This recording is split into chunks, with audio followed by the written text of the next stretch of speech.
বোকা মেয়ে, তুমি ক্লাস 10-এ পড়ো, তোমার লজ্জা হয় না কেন? এদিকে শোনো, কথা বলছো কেন? এদিকে শোনো, তুমি ক্লাস 10-এ পড়ো, যেদিন ক্লাস 8-এ উঠেছিলে সেদিন তোমার হাইজ হয়েছিল, তোমার বিবাহে 2টা বাচ্চা হতো, তুমি 2 ছেলের মা, তোমার মাথায় কাপড় নেই মানে? বাপ বেটিকে লজ্জা বেঁচে খেয়েছ? জাতির ক্ষতি করে জান্নাত কেনার চেষ্টা করো না বাপ বেটি। শোনো, তোমাকে বলছি, তোমার বাপকে বলছি, আমার উপরে রাগ করলে কিছু আসে যায় না। আমি এই কথা বলিনি, আমি অনুবাদক মাত্র।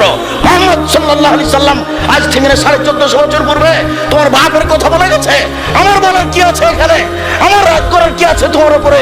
মুহাম্মদ সাল্লাল্লাহু আলাইহি সাল্লাম যখন কথা বলতেন, খাতাবা যখন তিনি বক্তব্য দিতেন, আমরা তাই না, তার 2 চোখ লাল হয়ে যেত, অস্তাদা গালাহু, তার রাগ বেশি হয়ে যেত, ওয়ালা সৌতহু, তার কণ্ঠ উঁচু হয়ে যেত, কান মন জোরে যায়, যেন তিনি সৈন্যদলকে ধমক দেখাচ্ছেন। কণ্ঠস্বরে তিনি বক্তব্য করেননি। আমি আব্দুর রাজ্জাক বিন ইউসুফ 20 বছর থেকে বলে আসছে, কণ্ঠস্বরে বক্তব্য জায়েজ নাই।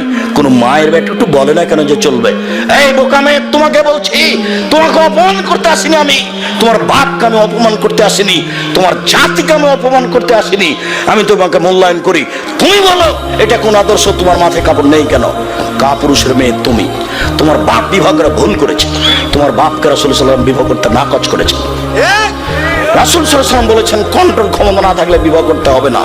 রাসূল সাল্লাল্লাহু আলাইহি ওয়াসাল্লাম বলেছেন কন্ট্রোল ক্ষমতা না থাকলে বিবাহ করতে হবে না।